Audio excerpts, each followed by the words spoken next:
Hello, in this video I want to show you how to enable or disable alert notifications for your Mibao G2 camera.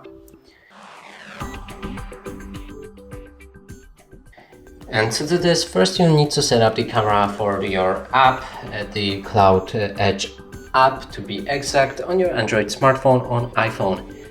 Here I have it set up and we've shown you previously on how to do it. So now just click on the settings for the camera, open the settings again,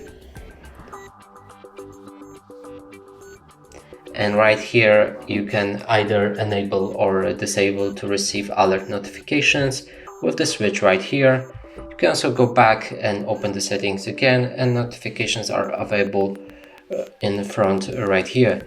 And that's it for this video. Hope you like it. Please consider subscribing to our channel, leave a like and a comment below.